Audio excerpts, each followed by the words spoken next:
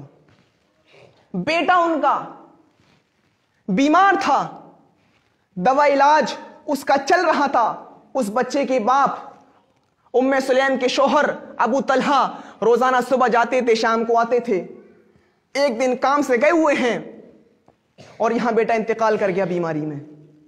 ام سلیم کا چھوٹا سا بیٹا, ابو طلحہ کا چھوٹا سا بچہ انتقال کر گیا.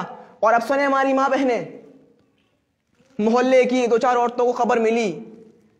ام سلیم نے کہا سنو, میرے شوہر باہر گئے ہوئے ہیں, شام کو مغرب کی نماز کے بعد آئیں گے.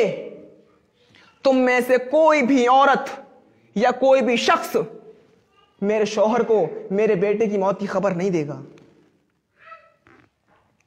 میرے بیٹے کی موت کی خبر میں ہی دوں گی. ام سلیم نے کھانا بنایا. مغرب کی نماز کے بعد میرے شوہر گھر پہ آئیں گے. اگر آتی میں نے اسے کہہ دیا کہ بیٹے کا انتقال ہو گیا تو وہ دن بھر کے بھوکے پیاسے آئیں گے, پھر بیٹے کے غم میں اسے کچھ نہیں کھایا جائے گا. انہوں نے کھانا بنایا, بیٹا تو چلا گیا, اب شوہر کو کیوں پریشان کیا جائے, ان کو کیوں بھوکا رکھا جائے. پڑھیے, ام سلیم نے کھانا بنایا. مغرب کی نماز کے بعد جب ابو طلحہ ساری گھر میں داخل ہوتے ہیں, آتے ہی فریش ہوتے ہیں, پوچھتے ہیں. ام سلیم نے پوچھا, ابو طلحہ نے پوچھا, ام سلیم بیٹا کیسا ہے, بیٹے کی طبیعت کیسی ہے, بیمار چھوڑ کر گیا تھا, اس کی بیماری کے بارے میں بتاؤ کیسی ہے. فرما بردار بیوی مسکرا کر جواب دیتی ہیں, آئے میرے پیارے سرتاج, آئے میرے پیارے شوہر, بیٹے کی طرف سے فکر نہ کیجئے, الحمدللہ اور دنوں کی بنسبت آج وہ بہت سکون سے ہے, آج بہت آرام سے ہے, آج اس کو بہت ہی باقا ہے, آج اس کو کوئی تکلیف نہیں ہے, آج وہ بہت سکون سے ہے. بیوی کی زبان سے یہ جملہ سنا, سامنے والے کمرے میں بیٹے کو دیکھنے کی ضرورت محسوس نہیں کی. سکون سے ہے, کیا کر رہا ہے, سو رہا ہے, ٹھیک ہے سونے دو, پھر میں اس کو ڈسٹرب نہ کروں, ٹھیک ہے کھانا لگاؤ. ام سلیم نے بھی کھانا کھایا, ابو طلحہ نے بھی کھانا کھایا. ایمانداری کے ساتھ بتاؤ, جس کا بیٹا زندگی کا سہارا انتقال کر گیا ہو, سامنے والے کمرے میں اس کی باڈی رکھی ہوئی ہو, اور یہاں ام سلیم کھانا کھا رہی ہیں, اپنے شوہر کو کھانا کھلا رہی ہیں. صبر, کئی کہہ سکتے ہو ان کو صبر نہیں تھا, کئی کہہ سکتے ہو ان کو اپنے بچے سے محبت نہیں تھی. ہم نے صبر کا معنی جانا ہی نہیں, سمجھا ہی نہیں. آج کل کی عورتیں ہوتی تو, اور ایسا کر بھی دے اگر کوئی عورت, تو محلے کی گاؤں کی عورتیں, ارے کتنی بڑی عورت, اس کا دل کتنا بڑا ہے, دیکھو بچہ مر گیا وہ کھانا کھا رہی تھی, وہ آدمی اچھا وہ بھی کھانا کھا رہا تھا, ارے اس کو تو محبت ہی نہیں تھی. ساری محبت کا ٹیکا آج ہمیں اور آپ ہی لوگوں کے پاس ہے, ان لوگوں کو تو محبت ہی نہیں اپنے بچوں سے. اب سنیے, ہاں سنیے, ابو طلحہ کہتے ہیں بیوی میں تھکا ہوا ہوں, بیوی کہتی ہیں تھوڑا سا آرام کریے. ادھر بیوی زیب و زینت کرتی ہیں, حدیث کے الفاظ ہیں خوشبو لگاتی ہیں. گھر میں خوشبو لگا سکتی ہے عورت اپنے شوہر کے لیے, شادی میں جانے کے لیے نہیں. یہ جو امریکن بندریاں بن جاتی ہیں نا, کہیں سے دعوت اگر آ جائے انتظار میں رہتی ہیں, یہ دعوت کہیں سے اور میک اپ کر کے یہ جائز نہیں ہے تمہارے لیے. تم جانتی ہو ایک لڑکی ایک عورت, سن لو مسئلہ یہاں پر بات آئی ہے تو, جب خوشبو لگا لے اور ظہر کی نماز پڑھ کے اگر وہ گئی ہے, گھر سے نکلی اپنی, اور خوشبو کو اس نے اگر لگا لی, اب وہ عصر میں واپس آئی اور نماز پڑھنا چاہتی ہے, وہ نماز نہیں پڑھ سکتی جب تک کہ وہ خوشبو کو صاف نہ کر لے, وہ خوشبو کو ہٹا نہ لے, وہ نماز نہیں پڑھ سکتی ہے. میری ماں اور میری بہنوں, یہ تمہارے لیے بہت ہی عبرت اندیز بات ہے. یہ سوچو, ام سلیم خوشبو لگاتی ہیں, زیب و زینت کرتی ہیں, اپنے شوہر کے من پسند کپڑے پہنتی ہیں, اپنے شوہر کے بغل میں آرام کرنے لگتی ہیں, گویا کہ وہ اپنے شوہر کو دعوت دے رہی ہوں کہ آئیے اور ایک بیوی کے ساتھ جو پرسنل تعلقات ہوتے ہیں وہ قائم کیجئے. پڑھیے, ان کی خوشبو اور ان کی زیب و زینت کو دیکھ کر ابو طلحہ نے بھی ان کے ساتھ اس رات شباشی کی، ہم بستری کی۔ صبح فجر کی نماز سے پہلے اٹھتے ہیں، میاں اور بیوی دونوں غسل کرتے ہیں۔ اس حال میں بغل میں کمرہ ہے، بیٹے کی لاش رکھی ہوئی ہے، یہاں ہم بستری بھی ہو رہی ہے، غسل بھی کیا جا رہا ہے۔ غسل کرنے کے بعد حضرت ابو طلحہ جب نماز پڑھنے کے لیے جانے لگے تو بیوی نے ان کے ہاتھ کو پکڑ لیا اور فرمایا، اے ابو طلحہ جا رہے ہو جاؤ، لیکن اللہ کے نبی سے ایک مسئلہ معلوم کر لینا، ایک مسئلہ پوچھ لینا میری طرف سے۔ کہا کیا؟ کہا مسئلہ یہ ہے، آج سے کچھ مہینے پہلے میرے کسی دلی نے میرے پاس کوئی چیز امانت کے طور پر رکھی تھی، میرے پاس اس نے امانت کے طور پر رکھی تھی، اب وہ مجھ سے وہ چیز مانگ رہی ہے تو میں اس کو وہ چیز لوٹاؤں یا نہ لوٹاؤں؟ ابو طلحہ کو غصہ آتا ہے، کہتے ہیں بیوی یہ اتنا بڑا مسئلہ نہیں جو اللہ کے نبی بتائیں، یہ چھوٹا سا مسئلہ تو میں ہی بتا سکتا ہوں، کیوں ہم نبی کو پریشان کریں؟ اچھا آپ کو معلوم ہے؟ ہاں مجھے معلوم ہے۔ کہا کیا؟ کہا جس کی امانت ہے اس کے حوالے کرو، اس نے جب رکھا ہو تب رکھا ہو، لیکن جب بھی اس نے مانگا ہو تم کو دینا پڑے گا۔ آئے میری بیوی، اس کی امانت چاہے کتنی ہی سال کی ہو، آج اگر اس نے مانگی تم اس کو دو، آج ہی اس کو دو۔ تمہیں غم نہیں کرنا چاہیے، دکھ نہیں ہونا چاہیے، کیونکہ اس کی امانت اس کے حوالے کرو۔ بیوی کہتی ہیں اب مسئلہ آپ نے حل کر دیا ہے تو اب غور سے سنیے، آئے میرے پیارے شوہر، آئے میرے سرتاج، اللہ نے مجھے ایک امانت دی بیٹے کی شکل میں، آج سے کچھ مہینے پہلے اللہ نے مجھے ایک امانت دی بیٹے کی شکل میں۔ کل عصر کی نماز کے بعد اس نے مجھ سے اپنی امانت مانگی اور میں اس کو انکار نہ کر سکی، میں اس کو منع نہ کر سکی، میں نے اللہ کی امانت کو اللہ کے حوالے کر دیا، اس نے مانگی ہم نے اس کو واپس کر دی، میرا بیٹا اب اس دنیا میں نہیں رہا۔ میں نے آپ سے کہا تھا کہ وہ سکون سے ہے، اس کا سکون یہی ہے کہ اس کی روح آسانی کے ساتھ پرواز کر گئی۔ میں نے آپ کو ہم بستری آپ کو سکون دینے کے لیے کی تھی اور کھانا اس لیے کھلایا تھا کہ آپ دن بھر کے تھکے مارے آئیں گے، الجھن میں نہ پڑ جائیں، ٹینشن میں نہ پڑ جائیں۔ ابو طلحہ کہتے ہیں بیوی یہ تم نے کیا کر دیا، تم نے رات میں مجھے کیوں نہیں بتایا، ہم اس کو رات میں دفنا دیتے، تدفین کر دیتے اس کی۔ یا فجر کی نماز پڑھنے کے لیے جاتے ہیں اور وہاں یہ پورا واقعہ حضرت ابو طلحہ اللہ کے نبی سے بیان کر دیتے ہیں، اے اللہ کے نبی صلی اللہ علیہ وسلم آج ایسا ایسا ہوا، جانتے ہو جناب محمد رسول اللہ صلی اللہ علیہ وسلم نے کیا کہا؟ ان کو برکت کی دعا دی اور فرمایا اے ابو طلحہ بہت خوش نصیب ہے تمہاری بیوی جو اس نے تمہارے ساتھ ایسا ایسا کیا، اللہ رب العالمین تمہاری بیوی کو برکت دے، اللہ رب العالمین آج کی رات جو تم لوگوں نے مجامعت کی ہے، معاشرت کی ہے، اس میں برکت عطا فرمائے۔ اور اسی رات حضرت ام سلیم حاملہ ہوئی، پریگننٹ ہوئی اور اللہ تعالیٰ نے ایک بچہ ان کے رحم مادر کے اندر وجود میں لے آیا۔ میرے پیارے ساتھیوں، ہم آگے نہیں جانا چاہتے، اس واقعہ سنا کر صحیح بتلانا چاہتے ہیں ہم آپ کو صبر، کس طریقے سے وہ صبر کیا کرتے ہیں اپنے بچوں کے انتقال پر اور اپنے شوہروں کو سمجھایا کرتے تھے۔ میں یہ نہیں کہہ رہا ہوں آپ سے آپ چولہا جلائیے، میں یہ نہیں کہہ رہا ہوں کوئی مر جائے تو آپ کھانا بنائیے، لیکن صبر کا ایک معنی یہ بھی ہوتا ہے۔ جو بچے پیدائش کے فوراً بعد انتقال کر جاتے ہیں، پیدائش کی فوراً بعد انتقال کر جاتے ہیں، وہ جنت کے اندر ان کی روحیں پھیلتی رہتی ہیں، گھومتی رہتی ہیں، اور قیامت کا دن ہوگا ان کے ماں باپ کو جہنم میں داخل کرنے کا حکم دے دیا جائے گا۔ اللہ کہے گا رکو، ہم نے دنیا میں ان کے بچوں کو چھین لیا تھا، جنت سے نکال کر لاؤ ان کو۔